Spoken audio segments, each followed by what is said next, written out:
Muy buenas noches, bienvenidos a una nueva sesión de esta escuela virtual, nuestro curso La Obra del Espíritu Santo, donde estamos estudiando, estamos por iniciar hoy ya una de las últimas lecciones, la cual trata con un tema también muy esperado, creo yo que muy esperado en este curso, como lo es los pecados contra el Espíritu Santo. Allí abarcamos el hecho de contristar, resistir, menospreciar, apagar o blasfemar contra el Espíritu Santo. Lección ya número 16, siendo que la semana pasada, gracias a Dios, tuvimos la oportunidad de cerrar el tema de la morada del Espíritu Santo luego de 9 sesiones, 9 horas aproximadamente nos tomó desarrollar todo ese tema lo más amplio posible. Creo que podremos abarcarlo en esta noche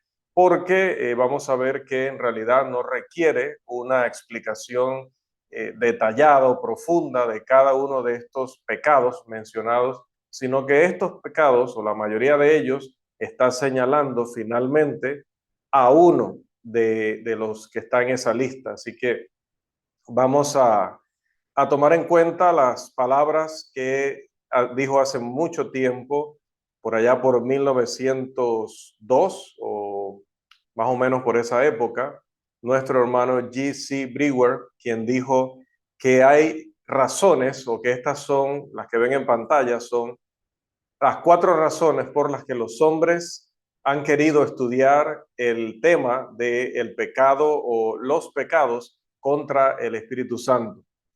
Lo primero dice, la primera razón es que algunos temen ser culpables de haber pecado contra el Espíritu Santo, particularmente blasfemar contra el Espíritu Santo. En segundo lugar, algunos estudian este tema por curiosidad, porque realmente, como vamos a ver en los textos a continuación, las palabras que utiliza Jesús para hablar de la blasfemia contra el Espíritu Santo son palabras que verdaderamente despiertan el terror en cualquier ser humano, sobre todo alguien que tema mucho a Dios. En tercer lugar, algunos tienen una teoría que desean corroborar. Aquí más que todo los predicadores, maestros, los teólogos, las personas que se hacen una idea de acuerdo a las palabras del texto de lo que puede significar y han debatido, discutido con otros y entonces pues esperan la clase para ver, sabiendo que aquí siempre consideramos todas las posiciones posibles, todos los argumentos posibles para llegar a una conclusión que esté garantizada por la evidencia, entonces ver cómo juntos podemos llegar precisamente a esa conclusión. En cuarto lugar, bueno, aquí hay de todo en el mundo, ¿no? El cuarto lugar es, o la cuarta razón es que algunos quieren saber para poder cometer todos los pecados, excepto ese. Sí, definitivamente hay personas incluso así. Con respecto a este estudio, la Biblia habla de 3 tipos de pecado. En primer lugar, pecados que han sido perdonados, como podemos leer en 2 de Samuel 12:13, primera de Juan 2:12 y Efesios 4:32. Hay pecados que hemos confesado, de los cuales nos hemos arrepentido y Dios nos ha perdonado. En segundo lugar, hay pecados que son perdonables. Aún no se han perdonado, pero entran dentro de una categoría donde se dice que se pueden perdonar, pero permanecen sin perdón porque no se han cumplido las condiciones del perdón. Usted sabe que las condiciones del perdón son convertidos, dice Hechos 3:19, Primera de Juan 1:9 dice arrepentidos y convertidos, dice Hechos 3:19, Primera de Juan 1:9 nos habla de confesar nuestros pecados. Si no se cumplen esas condiciones, esos pecados son perdonables, pero no encuentran aún el perdón. Hablaremos de ese punto precisamente al final casi de nuestro estudio, con más detalle. Y en tercer lugar está el pecado que no será perdonado o el pecado imperdonable, según las expresiones de nuestro Señor en Mateo 12:32 y Lucas 12:10. Bien, vamos entonces a nuestro primer punto, que es una pregunta y la planteamos así. ¿Cuáles son los pasos que se dan hacia la blasfemia contra el Espíritu Santo, ¿sí? Porque de todos estos que están aquí, hay que reconocer, como dije ya, que el que más preocupa es este. Entonces, vamos a tratarlo prácticamente en la mayor parte del contenido de esta lección. Ahora, el pecado en general, no solamente el de la blasfemia contra el Espíritu Santo, sino el pecado en general es progresivo, como podemos aprender de Santiago, capítulo 1, los versículos 13 al 15, de Hebreos 3:12 y de Isaías, capítulo 31. En consecuencia, al cometer el pecado imperdonable o para llegar a cometer el pecado imperdonable, se dan pasos definidos que vamos a discutir esta noche. Estos pasos constituyen lo que se conoce en la doctrina del Espíritu Santo como los pecados contra el Espíritu Santo. Vamos a ver, el primero, uno contrista al Espíritu Santo según Efesios capítulo 4, versículo 30. Este pasaje dice, y no contristéis al Espíritu Santo de Dios, con el cual fuisteis sellados para el día de la redención. La palabra contristéis en este pasaje es la palabra o el término griego lupeo y es definida por W. E. Vine como causar dolor o pesar, angustiar, entristecer. Si vamos al léxico de Joseph Henry Taylor, él dice que lupeo significa entristecer, afectar con tristeza, causar aflicción, arrojar a la tristeza, afligir, ofender, hacer que uno se sienta incómodo, causarle recelo. Ahora, yendo a otros contextos bíblicos, en 2 Corintios 2:5, ese mismo término se traduce dentro de otra expresión como ha causado tristeza. Y en la versión Biblia del Jubileo se traduce como me contristó en ese mismo pasaje, 2 Corintios 2:5. En 2 Corintios 7:8 se traduce como os contristó, refiriéndose a aquel que le había traído mucha tristeza a la iglesia en Corinto. Así que el primer pecado y el primer paso, o uno de los pasos que nos lleva a blasfemar contra el Espíritu Santo es contristar al Espíritu Santo. En segundo lugar, tenemos que uno resiste al Espíritu Santo. Aquí no es resistir de llevar un peso, sino resistir de hacerle oposición. De hecho, la palabra resistir proviene de el griego antipiteo y este término significa caer sobre, chocar contra, ser adverso, oponerse, luchar en contra, según el léxico de Joseph Henry Taylor. Luego también Vine dice que anti significa contra y pipto significa caer, entonces luchar contra o resistir. Y tenemos el pasaje que lo ilustra, ahí me equivoqué en el orden, era primero el griego y luego el pasaje. Hechos 7:51, duros de cerviz, dice Esteban, e incircuncisos de corazón y de oídos. Vosotros resistís siempre al Espíritu Santo, como vuestros padres, así también vosotros. En tercer lugar, dice la Escritura que uno hace afrenta al Espíritu Santo, según Hebreos capítulo 10, versículo 29. Este pasaje dice, ¿cuánto mayor castigo pensáis que merecerá el que pisoteare al Hijo de Dios y tuviere por inmunda la sangre del pacto en la cual fue santificado e hiciere afrenta al Espíritu de gracia? Ahí está en forma verbal, ¿no? En una expresión, no solo el término afrenta. Este término afrenta viene del término griego enubrizo y se define como tratar insultantemente, con injuria. Y dice que viene de la raíz en, que indica hacer algo de manera intensiva, y el verbo ubrizo, que significa insultar. Así que es un término bastante fuerte, insultar de una manera injuriosa, ofensiva, muy, muy fuerte. Por último, uno apaga al Espíritu Santo según Primera de Tesalonicenses, capítulo 5, versículo 19, que dice precisamente esa frase: no apaguéis al Espíritu. Aquí tenemos también, obviamente, el significado griego. La palabra apaguéis en este pasaje es definida por Joseph Henry Thayer como apagar metafóricamente, es decir, suprimir, sofocar la influencia divina. Esa es la palabra esbenumi, es apagar, sofocar, suprimir la influencia divina. Y es la misma palabra que utiliza el apóstol Pablo en Efesios 6:16, cuando dice que debemos tener la armadura de Dios para apagar los dardos del maligno. Para apagar los dardos del maligno, el maligno tiene que poseer nuestros cuerpos, meterse dentro de nuestros cuerpos. No, aunque Él no esté dentro de nuestros cuerpos, podemos apagar sus dardos, ¿no? Bueno, solamente lo digo para que lo tengamos allí en cuenta para más adelante, ¿sí? En el contenido que vamos a ver más adelante.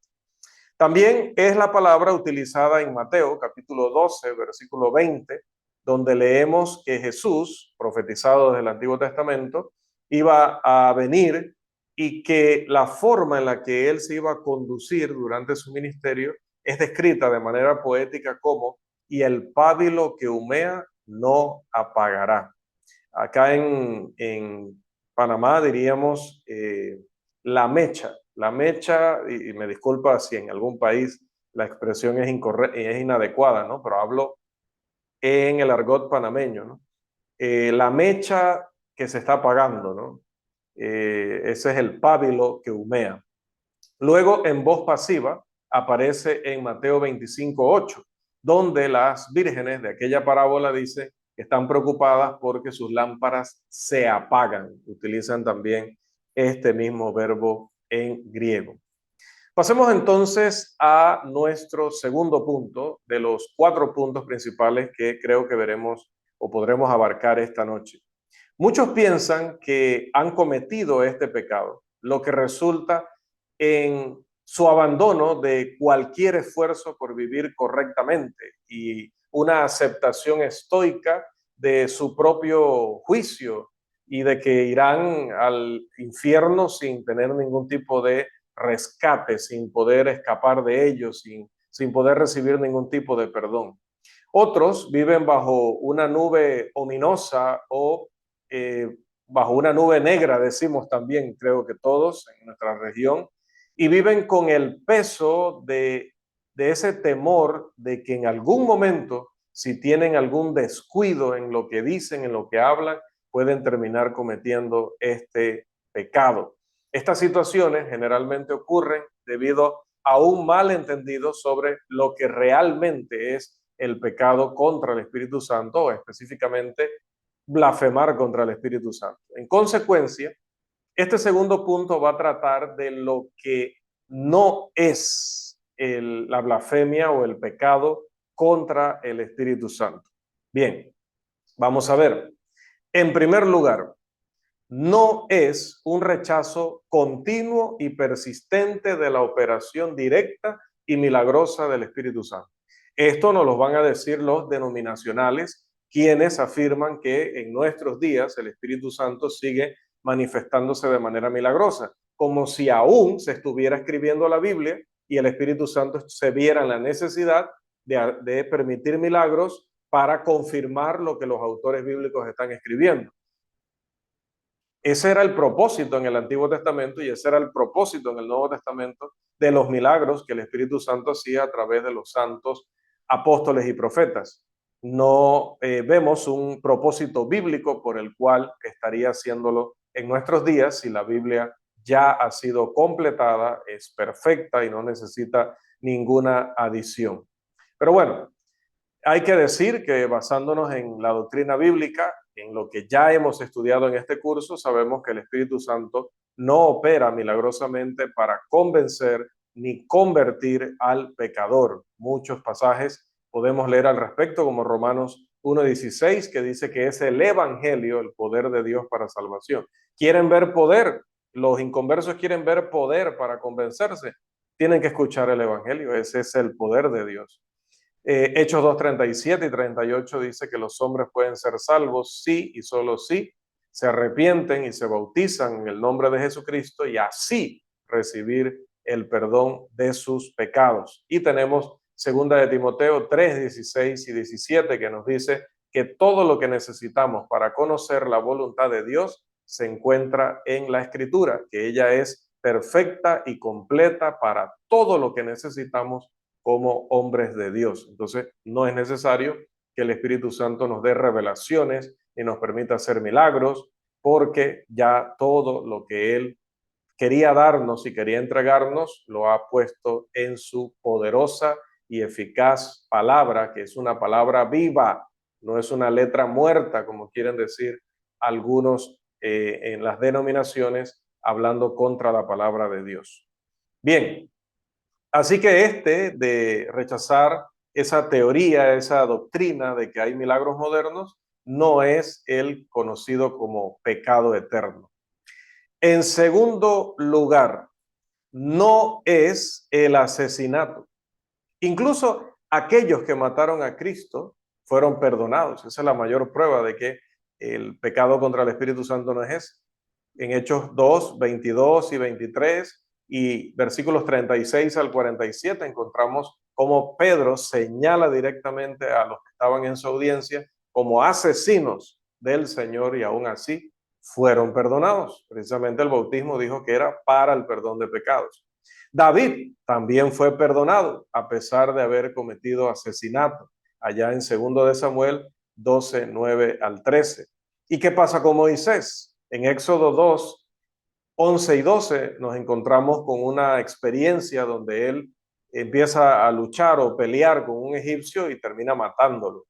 También estudié Hechos 22:4, 26:10, 7:58, 8:1, 22:16, segunda de Timoteo 1:12, cuando Pablo habla acerca de sí mismo, 4:6 al 8 y primera de Timoteo 1:13 al 15, donde nuevamente el apóstol habla de cómo por su culpa murieron muchos cristianos o fueron maltratados o apresados. A pesar de ello y a pesar de que él estuvo allí dando su aprobación a la muerte de Esteban, Pablo o Saulo fue perdonado. Así que ese no es el pecado de condenación eterna, aunque no será perdonado.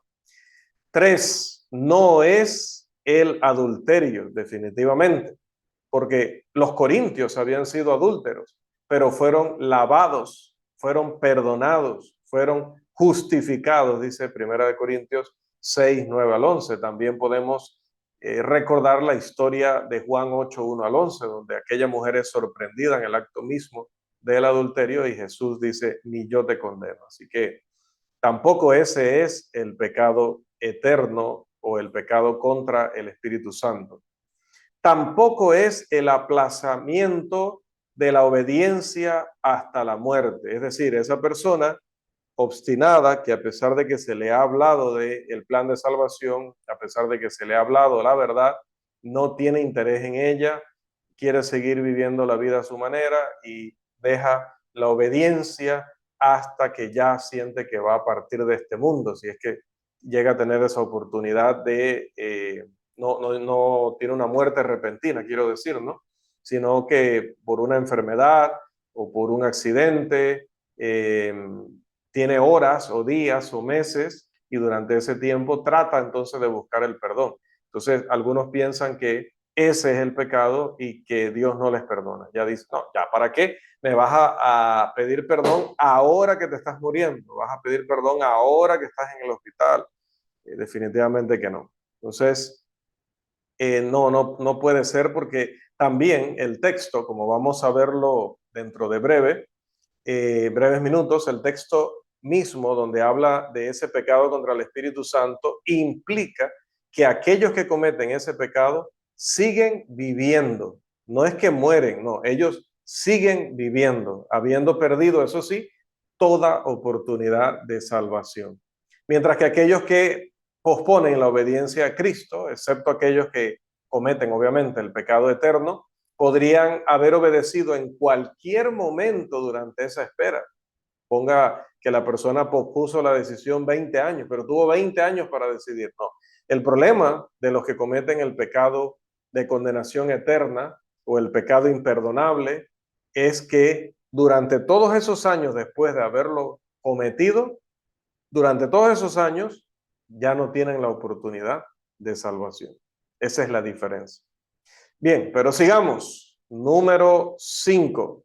No es la apostasía o la desviación de la doctrina bíblica a doctrinas o creencias erróneas, porque cuando leemos Apocalipsis 2:1 al 5, Gálatas 6:1 al 3 y Santiago 5:17 al 20, nos damos cuenta que a pesar de que una persona pueda caer en una desviación, en apartarse de la verdad de Dios y abrazar alguna doctrina falsa, obviamente tiene la oportunidad de salvarse. De hecho, Pablo dice, al hombre que cause divisiones después de una y otra amonestación, deséchalo. Mire que el deséchalo tiene que ver con un contexto de disciplina, pero habla de hacerle una amonestación y luego hacerle otra amonestación. Entonces, no, ¿para qué amonestar a una persona que por haber cometido ese pecado ya no tiene perdón? Entonces, allí nos damos cuenta que tampoco es la apostasía. Tampoco es solo la blasfemia. ¿Por qué? Porque en 1 de Timoteo 1:13, que ya lo citamos, Pablo dice que él fue blasfemo.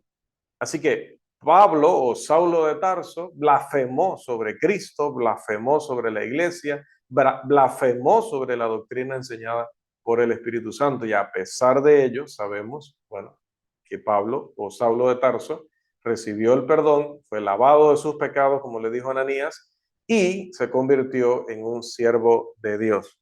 Pero finalmente, y esto es importante porque generalmente cuando leemos, para los que no me conocen en persona o no me han tratado mucho tiempo, si me ven tocándome mucho la cara, es porque tengo la sensación de que hay pelillos por allí de mi gatita y siento que a veces como que me caen en la cara, me pican y me ven tocándome. Estoy hablando y estoy tocándome, ¿no?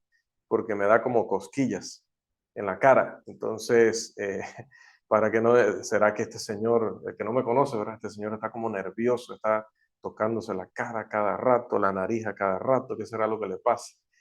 No, creo que es eso, porque creo que el ventilador levanta un poco eso y me cae en la cara, ¿no?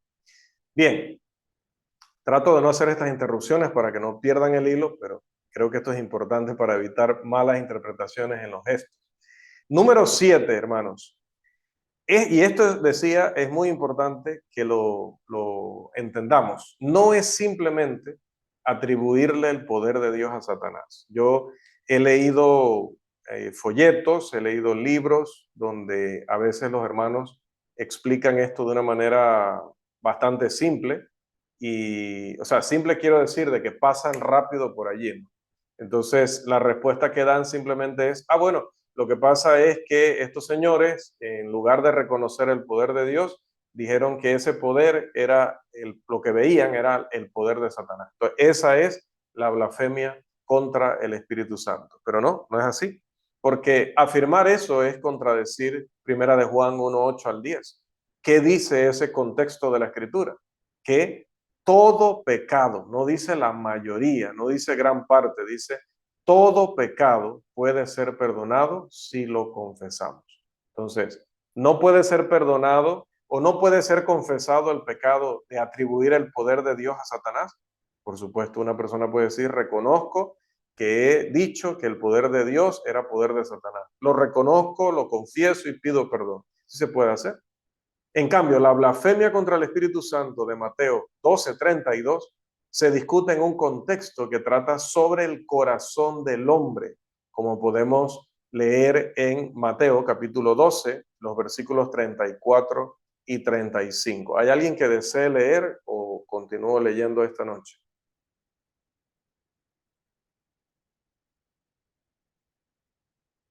Amén.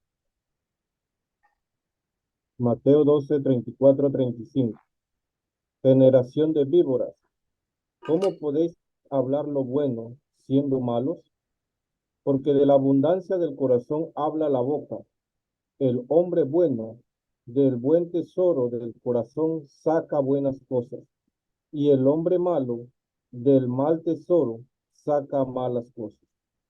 Gracias, hermano. En consecuencia, como observaremos más adelante, la blasfemia contra el Espíritu Santo no fue simplemente atribuirle el poder de Dios a Satanás, más bien fue una indicación de una condición, un estado permanente del corazón que hace, obviamente, imposible el perdón. Entonces, creo que ya es momento de que abordemos nuestro punto número 3. Entonces, hermano, ¿qué es la blasfemia contra el Espíritu Santo? Bueno, vamos a ir viendo también varios puntos importantes para entenderlo. Vamos a asignarle aquí al hermano por si llega alguien más. Listo. Primero, este pecado se discute en tres pasajes diferentes. Mateo 12, 31 al 32, Marcos 3, 28 al 30 y Lucas capítulo 12, versículo 10. Esto es todo lo que el Señor tenía que decir directamente y personalmente sobre este tema. Así que vamos a pedirle nuevamente a nuestro hermano que nos ayude con la lectura de estos tres pasajes. A medida que va terminando, voy a pasar la diapositiva al siguiente. Vamos con el primero. Mateo, allí no es 21, ahí hay un error y es que José Cruz no me avisa, pero es 12, 31 al 32. No es 21, es 12, Mateo 12, 31 al 32. A ver.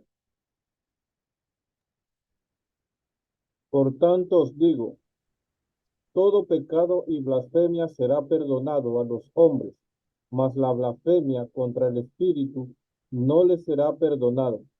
A cualquiera que dijere alguna palabra contra el Hijo del Hombre, le será perdonado, pero el que hable contra el Espíritu Santo no le será perdonado, ni en este siglo, ni en el venidero. Ahora Marcos 3, 28 al 30. De cierto os digo que todos los pecados serán perdonados a los hijos de los hombres, y las blasfemias cualesquiera que sean, pero cualquiera que blasfeme contra el Espíritu Santo no tiene jamás perdón, sino que es reo de juicio eterno, porque ellos habían dicho, tiene espíritu inmundo. Y el último, Lucas 12, 10. A todo aquel que dijere alguna palabra contra el Hijo del Hombre, le será perdonado, pero al que blasfemare contra el Espíritu Santo, no le será perdonado. Gracias, hermano. De estos tres pasajes podemos afirmar, en segundo lugar, que hasta aquí, ¿verdad? Porque todavía no lo hemos explicado, sea lo que sea, ese pecado es algo muy trágico y terrible. ¿Y cómo lo sabemos? Porque, en primer lugar, si leemos la versión, la Biblia de las Américas, Marcos 3:29, vamos a ver que ahí se le llama pecado eterno. Pecado eterno. También la versión en inglés, King James, dice lo mismo, pecado eterno. Wow. En segundo lugar, aquellos que lo cometen son reos de juicio eterno. Si lo leemos, el mismo texto, Marcos 3:29, pero en la Reina Valera de 1960. Y en tercer lugar, quienes lo cometen nunca podrán ser perdonados, según lo dice claramente el Señor en Marcos, el mismo contexto, 3, 28 y 29. Entonces, definitivamente que es algo bastante serio, porque sí, dice Marcos 3:28, todos los pecados y las blasfemias, cualesquiera que sean, pueden obtener el perdón, incluso la blasfemia contra el Hijo del Hombre, pero esa contra el Espíritu, no. Entonces, allí vemos que es trágica y terrible esta sentencia.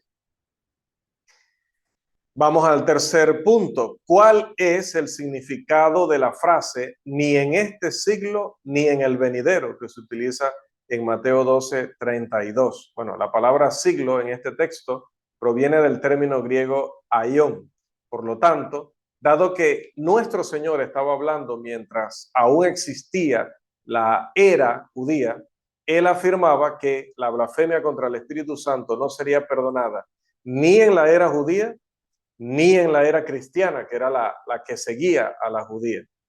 Entonces, hermanos, cuando dice ni en este siglo ni en el venidero, no está hablando de en nuestra existencia terrenal y en el cielo, para nada. Está hablando de ese periodo de ley de Dios bajo el cual, más bien, bajo el cual vivió él, que era la ley de Moisés, y el que estaba a punto de inaugurarse a partir de su muerte y resurrección. Así que el, perdón, el siglo venidero, perdón, no puede referirse a la próxima vida, también porque cuando vamos a Apocalipsis 21-27, nos dice que no es posible que haya en el cielo nadie con pecado, nadie en inmundicia, nadie manchado de la maldad. Así que, hermano, no puede ser que todavía ya en el cielo haya alguien que haya blasfemado contra el Espíritu y que se le diga ya, mire, usted está aquí, pero sepa que usted no está siendo perdonado. Solo usted no está siendo perdonado por haber blasfemado contra el Espíritu. No, es que allá no va a haber ningún tipo de cosa así. Cuarto punto, este es un pecado que puede ser cometido, y muy importante, puede ser cometido por el cristiano, pero también puede ser cometido por el inconverso. Dado que los cristianos no son los únicos que poseen el Espíritu, dice Gálatas 4:6, o que son los únicos, perdón, más bien, debido a que los cristianos somos los únicos. Gálatas 4:6 hemos sido adoptados en la familia de Dios y por eso ha venido a morar el Espíritu Santo a nuestras vidas y está influyendo nuestras vidas espiritualmente para producir en nosotros ese fruto del que habla el apóstol en esa misma carta a los Gálatas. Entonces, debido a eso, a esa bendición espiritual que tenemos en Cristo, que es la morada, la guía, la influencia del Espíritu Santo, entonces algunos argumentan que solo los cristianos pueden cometer este pecado contra el Espíritu Santo. Sin embargo, los cristianos son los únicos que poseen a Dios, según Efesios capítulo 4, versículo 6. Y los cristianos son los únicos que poseen a Cristo, según Colosenses capítulo 1, versículo 27. Pero porque somos los únicos que poseemos a Dios en ese sentido y contexto, y porque somos los únicos que poseemos a Cristo en ese sentido y contexto, entonces solo los cristianos pueden pecar contra Dios. ¿Solo los cristianos pueden pecar contra Cristo? Definitivamente que no. Por lo tanto, el cualquiera de nuestro texto significa cualquiera, absolutamente, pecador o cristiano. Ahora, en quinto lugar, la pregunta que quisiéramos, no, ahí está, en mayúscula y resaltada. Entonces, hermano, avanza el tiempo, ya es tarde, nos sentimos agotados después de un día de mucho trabajo y estudio, atención a la familia. Hermano, ¿cuál es el pecado?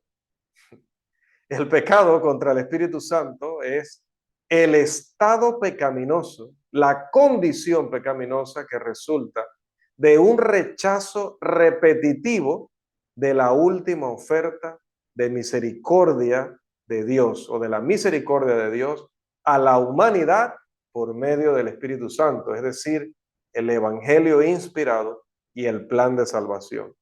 Ese rechazo repetitivo de la última oferta de la misericordia de Dios que lleva a que el corazón de esa persona se endurezca, como dice Hebreos 3, 7 y 8 y el versículo 13, como dice Proverbios 29:1, como dice Proverbios 28:14, que provoca que su conciencia se cauterice, como dice Primera de Timoteo 4:2, y que su alma se endurezca, como dice Efesios 4:19.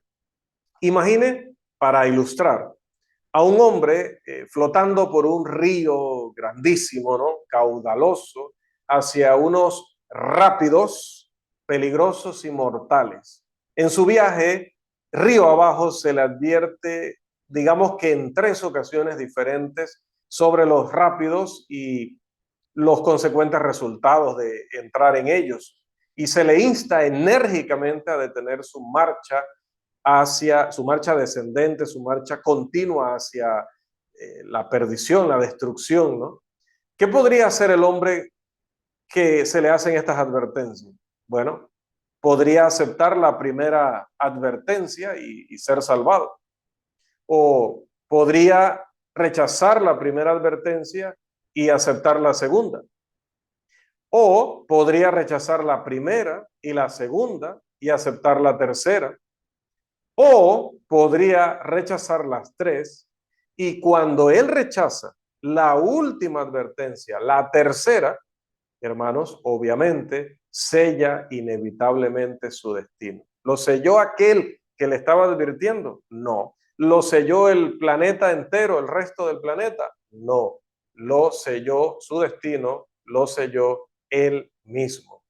Entonces, de manera similar, en primer lugar, Dios imploró, Dios rogó, dice Pablo, Dios ruega por medio de nosotros. Dios rogó al hombre pecador a través de los profetas, pero el hombre rechazó en gran medida esta oferta de misericordia. En segundo lugar, Dios igualmente persistió y a través del Espíritu Santo en los apóstoles, su misericordia insistía, persistía en ofrecer una oferta de salvación a la humanidad. Pero al igual que el hombre de nuestra ilustración, las personas también rechazaron el mensaje de salvación que vino a través de los apóstoles con la inspiración del Espíritu Santo. Entonces, lo mismo, igual que como en nuestra ilustración, ese que rechaza esta oferta final es él, con su actitud, quien finalmente sella su destino. Y este rechazo, amados, puede ser tan persistentemente repetitivo que finalmente endurece el corazón de la persona. Por eso decía hace un tiempo en una clase en la congregación, o creo que lo he dicho en varias ocasiones, que a veces nosotros nos desesperamos porque nuestros familiares, nuestros amigos, personas muy cercanas, les hablamos y les hablamos y les hablamos y no obedecen el evangelio. Pero les he advertido y les he dicho, cada vez que esa persona dice que no, está pasando una de 2 cosas. O el no se está ablandando para que llegue el momento en que pueda dar el sí, o ese corazón se está endureciendo.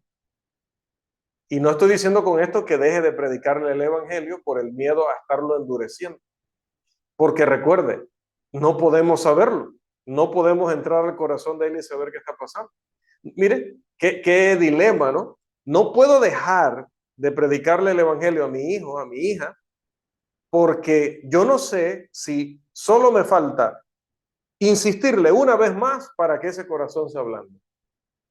Pero por otro lado, es natural, viendo lo que enseña la Biblia, tener el temor de que quizás esta otra vez que voy a insistir sea la última, donde ese corazón se endurezca y nunca más, ni por medio de mí, ni por medio de ningún otro ser humano en la tierra, ni ahora, ni hasta el final de sus días, ese hijo o esa hija o ese amigo o esa mamá o ese papá acepte el evangelio, ni siquiera escucharlo. Podemos estarlo llevando a un punto en el que sea imposible, escúchese bien, imposible volver a Dios. Por ejemplo, en Juan capítulo 12, versículo 39, encontramos algo interesante juntamente con 2 de Pedro 2:14. Juan 12:39 habla de aquellos, y note la expresión, puesta allí por el Espíritu Santo. Dice que no podían creer. Mire, no dice que no podían, no dice que no querían, dice que no podían creer. Y si ve abajo, tenemos 2 de Pedro 2:14, que habla de aquellos que están en una condición de carnalidad, de mundanalidad, de obstinación, que no se sacian de pecar. Y el autor relaciona esa conducta de ser insaciable con el pecado con el corazón habituado a la codicia, dice. Entonces, como sabemos bien, las facultades que no utilizamos, las perdemos. Hablando físicamente, intelectualmente, lo que no se usa se atrofia por no usarse. Los peces que nadan en el río, que fluye en la oscuridad total, por ejemplo, de la famosa cueva de Mammoth, dice que tienen ojos, pero no pueden ver. Así es con nuestra capacidad para responder a los impulsos espirituales que son ejercidos a través de la predicación de la palabra. El hombre puede decir no tanto tiempo que ya llega un punto en el que no podrá decir más sí, aunque le queden muchos años de vida por delante. Y no es que Dios se niega a perdonar. Siempre Él está listo para perdonar, como recordó Nehemías en el capítulo 9 y versículo 17 de su libro, que vamos a verlo más adelante. Es que lo cito dos veces, vamos a verlo más adelante. Pero aunque Dios está dispuesto a perdonar, aunque Dios es un Dios de misericordia, el perdón es una calle de doble sentido, como dijo en alguna ocasión un predicador. ¿Sí? Cuando el hombre se vuelve incapaz de responder a la misericordia y al plan de Dios para la salvación, Dios, fiel a lo que dice su palabra y siendo coherente con su naturaleza, obviamente no le queda otra alternativa que dejar al individuo sin perdón. Los abandona, como dice Romanos 1:24 y el 26 al 28. Entonces, el pecado eterno prevalece sobre la oferta de misericordia en la vida de esa persona. Sí, el alma del hombre, amados hermanos, predicadores, el alma del hombre puede petrificarse. El hombre puede alejarse demasiado de Dios. No solo caer, sino alejarse hasta el punto de no poder ser renovado otra vez para arrepentimiento, como enseña el autor de Hebreos en el capítulo 6, los versículos 1 al 6, que les ruego que lean después con calma. Para ese individuo, como dice Judas, el versículo 13, está reservada eternamente la oscuridad de las tinieblas. Cuando uno va más allá de la posibilidad de arrepentirse, ha ido más allá de la posibilidad de salvación. Porque Lucas 13:3 dice, si no os arrepentís, pereceréis igualmente. Hermanos, es cierto que después de la muerte nadie puede volver al Señor. Eso lo sabemos todos. Pero yo no sé si asimismo tenemos claro que también es cierto que antes de la muerte no todos pueden volver al Señor. Hay algunos que han llegado a un punto de incredulidad y endurecimiento que ya no pueden creer. No sé si usted había considerado estos textos, que cuando uno va más allá de la posibilidad de arrepentirse, va más allá de la posibilidad de salvación, porque las dos cosas van juntas, una depende de la otra. Nadie se puede salvar si no se arrepiente. Entonces, si usted ha ido más allá de la posibilidad de arrepentirse, no se puede salvar. Lucas 13:3. Es cierto que después de la muerte, yo creo que esto lo entendemos todos, nadie puede volver al Señor después de la muerte. Nadie se puede arrepentir después de la muerte. Arrepentirse en el sentido bíblico, arrepentirse para salvación. Arrepentirse sí, de no arrepentirse, claro que sí, pero no arrepentirse para salvación. Yo creo que eso lo tenemos claro. Pero no sé si tenemos claro que también es cierto, según todos estos pasajes, que antes de la muerte no todos pueden volver al Señor. No pueden. Recuerde Juan 12:39.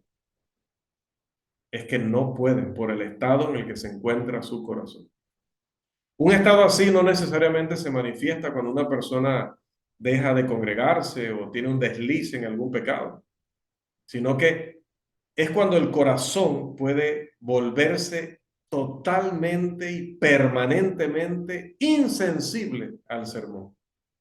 Así como el constante pisoteo del suelo endurece el camino. Lucas 8:4 al 13, recuerde la parábola del sembrador o de los suelos. De la misma manera, el curso y recurso de los sermones del Evangelio pueden tener el mismo efecto sobre el corazón humano. El sol derrite la mantequilla, ¿verdad? Pero ese mismo sol endurece la arcilla. El mismo sol. Dos efectos diferentes sobre materiales diferentes. La misma palabra tiene efectos diferentes sobre corazones diferentes. En consecuencia, la palabra de Dios se convierte en lo que el apóstol Pablo mencionó en 2 Corintios 2:16. Olor de muerte para muerte y aquellos olor de vida para vida. Entonces decíamos que como sexto punto vamos a ver, estoy regresando aquí, un ejemplo del pecado cometido. ¿Sí? Ya definimos lo que es el pecado contra el Espíritu Santo, ahora vamos a dar un ejemplo de ello.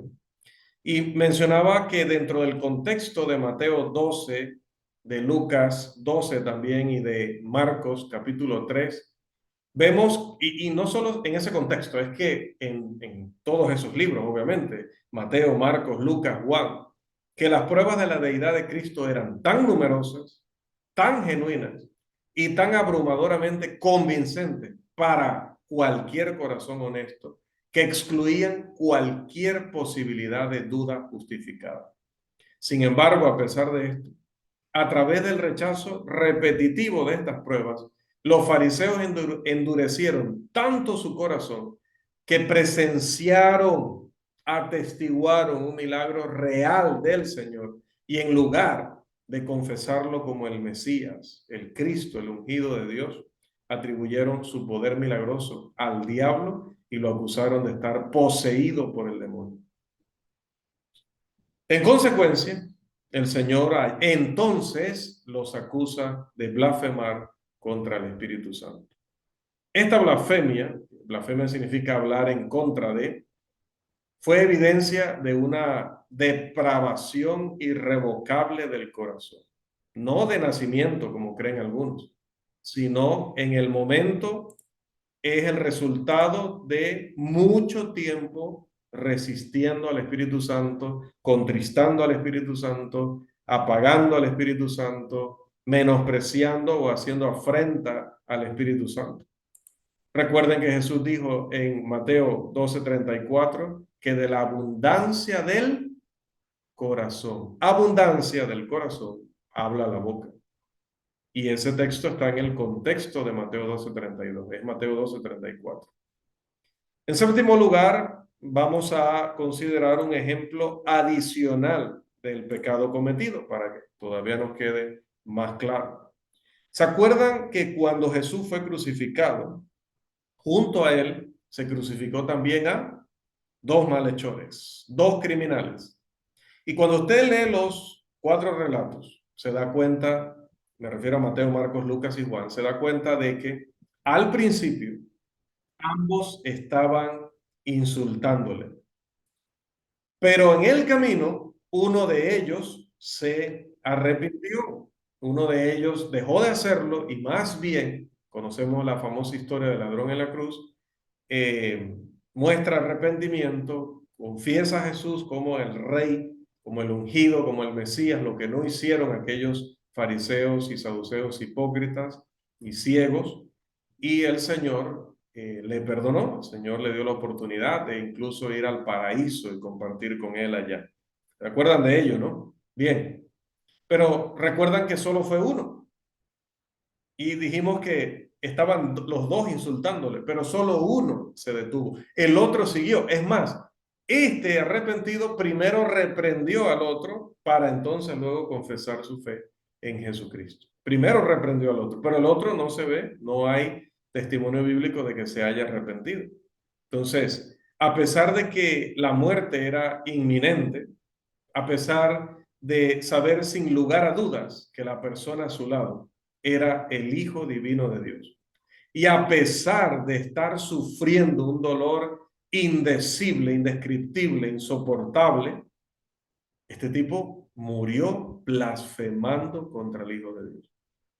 ¿Cómo se puede explicar esto? ¿Cómo se puede explicar que esa persona no se haya doblegado ni siquiera en su agonía? No hay explicación, excepto que su corazón se había endurecido tanto a través de su rebeldía que había llegado al punto de no retorno.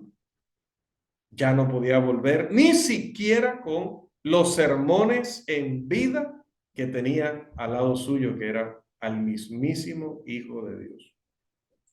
Y a veces nosotros nos frustramos y predicamos y predicamos y predicamos. Y oye, este pueblo, aquí la gente no reacciona. Hermano, no reaccionan algunos ni ante Jesucristo. Y a veces no sé qué pensamos de nosotros mismos, de que será que somos más hábiles, más perspicaces, más preparados. No sé qué pensamos de nosotros mismos. Hay que tener una perspectiva más real nuestra, ¿no? Y tomar en cuenta esta enseñanza bíblica de que no es nuestra culpa. No es nuestra culpa. Sí, si le estamos predicando el evangelio puro a esa persona. Si lo estamos haciendo con amor, con dedicación, no es nuestra culpa. No es un fallo en nosotros. Miren lo que dice la Escritura. Ahora, en cuarto y último lugar, ¿qué se supone que hacemos con el conocido como pecado de muerte, por el que nos dice el apóstol Juan que no debemos orar? Me parece que en una ocasión el hermano Irving me preguntó sobre este texto. No recuerdo, pero me parece que me preguntó. Y no recuerdo si le respondí, pero bueno, aquí si le respondí vamos a repasar y si no, pues por fin ha llegado el día. Vamos a ver como primer punto o subpunto de nuestro punto principal número 4, ¿qué es pecado en este pasaje? Bueno, como aprendimos en los primeros cursos de esta escuela hace 4 o 5 años atrás, siguiendo las leyes de la hermenéutica, que es la ciencia de la interpretación bíblica, en la que el significado literal, el significado fácil de entender, lógico, el que está en la superficie de la palabra, siempre se debe aceptar, a menos que el mismo texto y contexto nos conduzca a lo figurativo. Entonces, pecado en este texto se debe entender en su sentido común, en el sentido común de esa palabra. Pecado indudablemente se usa aquí en el sentido ordinario, como en el versículo 17 dice, toda injusticia es pecado. Así, ¿por qué hacerlo de otra manera en el versículo 16? Si así se define en el 17, ¿por qué definirlo diferente en el versículo anterior? Así que pecado aquí es infracción de la ley o injusticia o desobediencia a la justicia o a la ley de Dios. En segundo lugar, nos tenemos que preguntar también o plantearnos la pregunta, ¿qué es muerte en ese pasaje? La muerte en este pasaje es la muerte espiritual de la que habla Ezequiel 18:20, Efesios 2:1, Santiago 1:13 al 15 y Romanos 6:23, porque la paga del pecado es muerte. Eso no es muerte física, aunque la muerte física es una consecuencia de la maldición que cayó sobre el mundo, pero no es la consecuencia inmediata del pecado. La consecuencia inmediata del pecado no arrepentido, no confesado, es la muerte espiritual. O, como dijo Isaías en el capítulo 59, 1 y 2, o Santiago 4:4, o Efesios 2:13, es la separación que se da entre Dios y el pecador no arrepentido. La tercera pregunta que nos debemos plantear es, ¿cuál es la importancia del término hermano en ese contexto de Primera de Juan 5:16 y 17? Dicho sea de paso, yo debí incluir ese pasaje porque estamos analizando el pasaje sin haberlo leído. Qué barbaridad, si no falla el micrófono, fallan las diapositivas en algún momento, si no fallan las dos. Por favor, hermano Miguel o hermano Irving, Primera de Juan 5:16 y 17.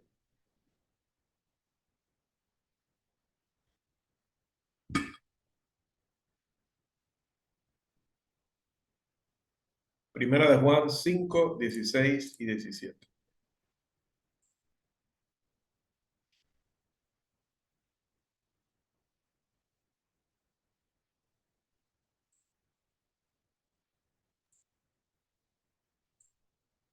Si alguno viere a su hermano cometer pecado que no sea de muerte, pedirá, y Dios le dará vida. Esto es para los que cometen pecado que no sea de muerte. hay pecado de muerte por el cual yo no digo que se pida. Toda injusticia es pecado, pero hay pecado no de muerte. Bien, ahí están entonces los términos que mencionaba. Primero estábamos considerando el término pecado y decíamos qué significa. Bueno, si vemos el versículo 17, que es su contexto inmediato, nos dice que es cualquier injusticia, toda injusticia. El término se está usando no en sentido figurado, sino en su sentido literal, como nos manda la hermenéutica. Ahora, que fue cuando me di cuenta de que no lo estábamos citando sin haberlo colocado en nuestra presentación, entonces preguntamos, la siguiente pregunta es, entonces, nos habla de pecado, pero también nos habla de hermano. ¿Por qué es importante esa palabra hermano? Y bien, aquí a lo que llamaría yo la velocidad de la luz, estoy resaltando. Bueno, hablamos de muerte, perdón, antes de hablar de hermano, hablamos de muerte, que es muerte espiritual o separación. Entonces, volviendo acá, dije que estaba a la velocidad de la luz, agregando ese pasaje para que podamos verlo mientras que estamos discutiendo los diferentes puntos. Hemos visto pecado, muerte, y ahora preguntaba por qué es importante que en ese contexto esté la palabra hermano, porque cuando se habla de pecado, decimos que está usado en su sentido común, pero es que pecado en su sentido común lo cometen todas las personas en el mundo, no solamente los santos, sino también los inconversos. Entonces, ¿cuál es el sentido o cuál es la importancia, era la pregunta, de la palabra pecado en ese contexto? Ahí está el pasaje por fin. Bien, esta palabra hermano muestra que este pecado es cometido por cristianos. La blasfemia contra el Espíritu Santo puede ser cometida por hijos de Dios o por hijos de Satanás. Por lo tanto, los dos pecados, el de la blasfemia contra el Espíritu allá en los evangelios y el pecado de muerte en Primera de Juan 5, 16 y 17, no son iguales. Cuarto, entonces, considerando todos estos términos claves en este contexto, ¿qué es el pecado de muerte? Aquí está No, pensé que era que ahí venía el texto, disculpen. ¿Qué es el pecado de muerte? Bueno, según Primera de Juan 5, Primera de Juan capítulo 1, versículo 9, ¿qué dice la Escritura? Si confesamos nuestros pecados, Él es fiel y justo para perdonar nuestros pecados y limpiarnos de toda maldad. Mire que dice perdonar nuestros pecados, limpiarnos de toda maldad. Así que, aplicando la lógica, como lo hemos hecho durante todo este curso, ahora en forma logística, silogística, perdón, vamos a combinar Primera de Juan 1:9 con Primera de Juan 5:16 y veremos fácilmente qué es el pecado de muerte. Vamos al silogismo. Premisa mayor. Dios perdonará, según Primera de Juan 1:9, todos los pecados confesados. Premisa menor. Según Primera de Juan 5:16, Dios no perdonará el pecado de muerte. Entonces, si Dios perdonará todos los pecados confesados y Dios no perdonará el pecado de muerte, ¿cuál es la conclusión? Que el pecado de muerte es un pecado que uno no confiesa y obviamente un pecado del que uno no se arrepiente. Nuestro Señor oró para que recibieran el perdón aquellos que lo estaban asesinando, pero no recibieron el perdón allí en la cruz.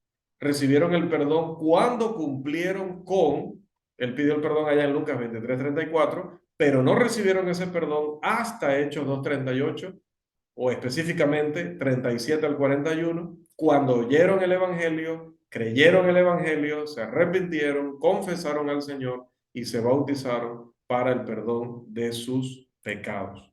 De manera similar, debemos orar por otros por nuestros hermanos para que sean perdonados, según Santiago 5:16. Sin embargo, ellos deben cumplir con las condiciones del perdón que están expuestas en este pasaje de Primera de Juan, capítulo 1, versículo 9. Pero si un hermano manifiesta un corazón no arrepentido y una falta de voluntad para confesar sus faltas a Dios, él mismo o un hermano al que le ha pecado contra él, ¿no? Como dice Mateo 18:15 en adelante, él mismo se habrá cerrado la puerta al perdón. Para alguien así, mientras se mantenga en esa actitud, es inútil orar. Verdaderamente el pecado de muerte no hace referencia a un pecado específico, sino más bien a una disposición del corazón. En quinto lugar, considerando también lo que decía el pasaje, vamos a volver ahora que lo tenemos aquí. Note que termina diciendo el apóstol: pedirá y Dios le dará vida. Esto es para los que cometen pecado que no sea de muerte. Hay pecado de muerte por el cual yo no digo que se pida. Así que aquí avanzamos a la pregunta: ¿por qué se nos instruye por el cual yo no digo que se pida? Y hermanos, es que orar para que Dios perdone al que no está arrepentido por aquel que no confesará sus pecados sería pedirle a Dios cosas imposibles. Es pedirle a Dios que cambie su ley del perdón, lo cual no va a hacer, o que Dios exima de culpa a esta persona sin haber sido perdonado a través de la sangre de Cristo por la confesión y por el arrepentimiento. Pero hermano, Dios no cambia su ley. Ya la dispensación cristiana es la última oportunidad que tiene la humanidad. El último y único medio es el plan de salvación predicado, el evangelio predicado en esta era.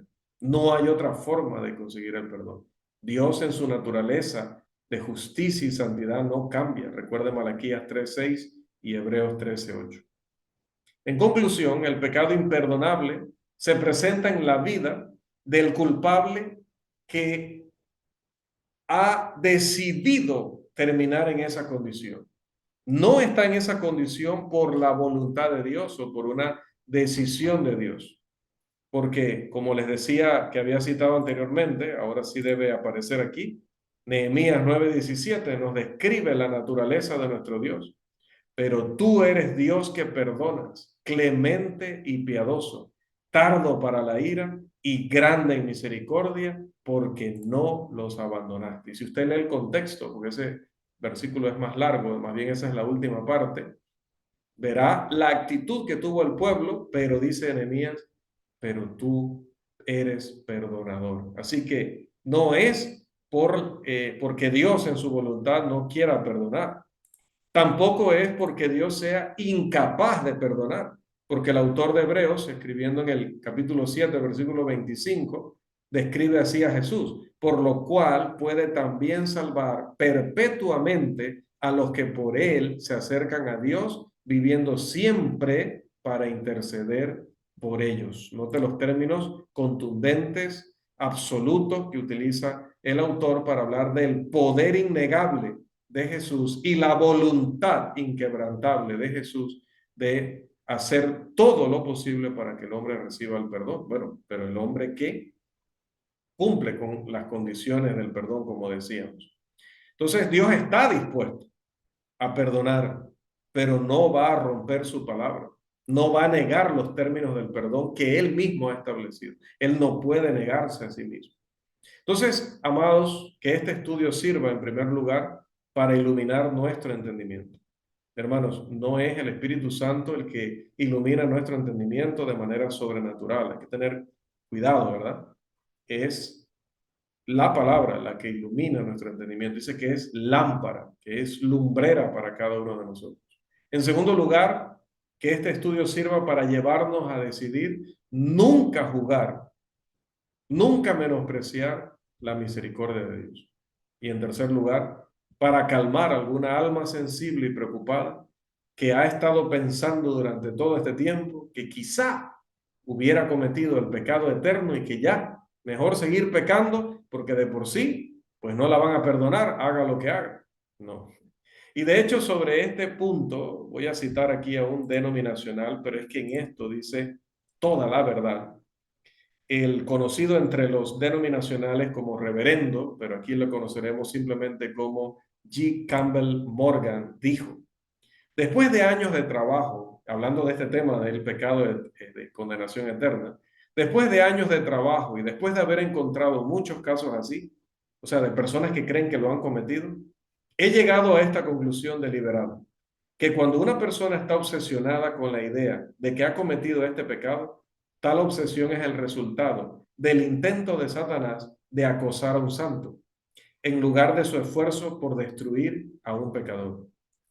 Hablando únicamente desde la experiencia, declaro que nunca he encontrado a un hombre o mujer duro, rebelde y decidido en el pecado que haya estado poseído por ese miedo en particular, el miedo de haber cometido el pecado imperdonable. Siempre es el miedo de un alma sensible, siempre es el miedo de un temeroso hijo de Dios. No digo que siempre sea el caso, pero sí digo que nunca he encontrado una excepción. Por lo tanto, he llegado a la conclusión de que Satanás nunca destruye a los hombres haciéndoles creer eso, pero sí acosa a los santos al intentar hacerles creer eso. Así que, amado hermano, amada hermana, descansa en paz. No en el otro sentido, sino tenga paz, voy a decir mejor. Tenga paz, tenga tranquilidad. La probabilidad de que usted cometa la blasfemia contra el Espíritu Santo es prácticamente nula, siempre y cuando usted sea una persona que reconozca la autoridad de Dios, que reconozca de esa autoridad en su palabra, que esté en la iglesia del Señor. Hermano, no hay forma, es imposible. Para cometer ese pecado hay que tener el corazón, las actitudes, la mentalidad, la práctica de vida que llevaban personas como los fariseos y los saduceos. Y no veo a una persona así en la iglesia del Señor. Los que son así tardan poco, muy poco tardan en irse. Los que estamos allí no somos perfectos, cometemos errores, podemos cometer alguno de los pasos, pero rápidamente caemos en cuenta de nuestro error, lo confesamos, Dios nos perdona y enderezamos los pasos, ¿verdad? Y no llegamos hasta ese nivel, y por eso todas las advertencias a no contristar, no resistir, no menospreciar, no apagar, porque de esa manera no vamos a blasfemar contra el Espíritu Santo. Hasta aquí nuestra lección número 16 y sí la pudimos cubrir en toda esta sesión. La próxima semana espero que Dios nos dé vida, salud y oportunidad, si es su voluntad, para estar aquí y entonces tratar el tema también esperado de la intercesión del Espíritu Santo, y con ese estudio cerraremos nuestro curso y ya entonces les vamos a compartir el material escrito. Muy buenas noches y que el Señor les bendiga.